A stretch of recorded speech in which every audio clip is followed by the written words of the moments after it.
People do not care about our Tanzanianness or our Ghanaianness or our Kenyanness or our Ethiopianness. In their eyes, we are all Africans.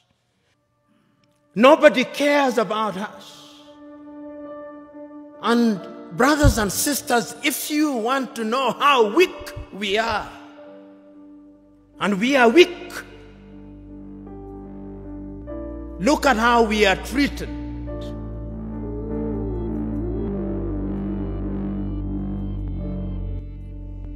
Last month,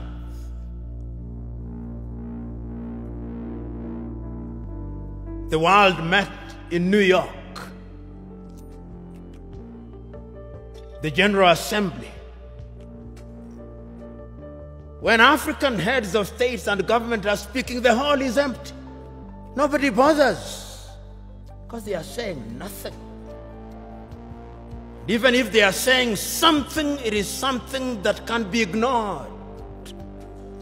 Compare when an African head of state and government is speaking and when the Prime Minister of Little Israel is speaking. They will listen because we are weak and disunited.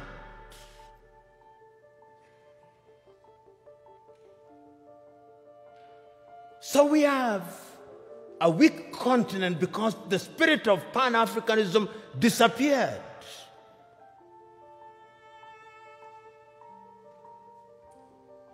So the question that we can ask, what is the state of Pan-Africanism as we speak today?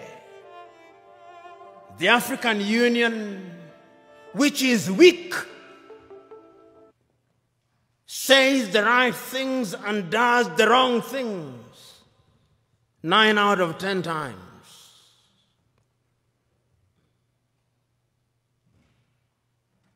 And what are the critical areas in which we are weak? We are weak politically because nobody listens to us.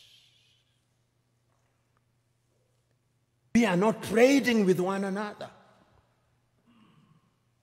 Intra-African trade is not anything beyond 15%, the lowest anywhere in the world. If you look at all our sectors and look at them, look at our agriculture, almost all African countries are net food importers. There is not a single African country that is in meaningful technology. Not a single African country produces a mobile phone. Yet the single most important ingredient in mobile telephony is to be found in the Democratic Republic of Congo. Not a single African country produces a car other than assembling completely knocked down kits. There is no meaningful production of pharmaceutical products in Africa. And if there was any doubt, COVID exposed it. All African countries, the 55 of them, are waiting to either receive Sinovac from China, Sputnik from Russia, AstraZeneca, Johnson or Moderna. And we don't even know what they are because our bureaus of standardization don't know.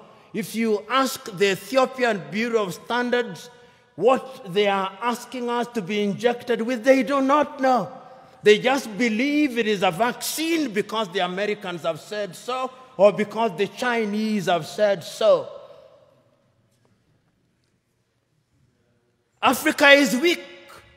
So that even this magnificent edifice, I suspect, has not been erected by Ethiopian engineers. When I see the signage in Chinese, I suspect it is the Chinese. That is how weak we are. That is the reality of our mother continent. It is because we are politically weak, we are economically weak, socially we are disorganized, culturally and spiritually we are confused. That is the continent in which we are today. We unite or we perish. That as I travel along across the world, people do not care about our Tanzanianness or our Ghanaianness or our Kenyanness or our Ethiopianness. In their eyes, we are all Africans. And perhaps that is what we should use as the building block in order to talk about African unity. But we are not being naive about that unity. Because sometimes when we talk about Pan-Africanism and about African unity, people think we are being too simplistic about it. No, it is not being simplistic and being naive. It is recognizing that as long as we remain the way we are, then Africa in the next 25 years will be recolonized. Did you like or hate what you heard?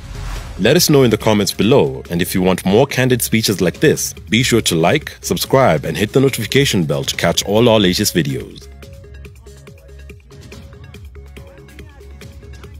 And please feel free to leave your suggestions, news tips, or topics about Africa you'd like us to cover.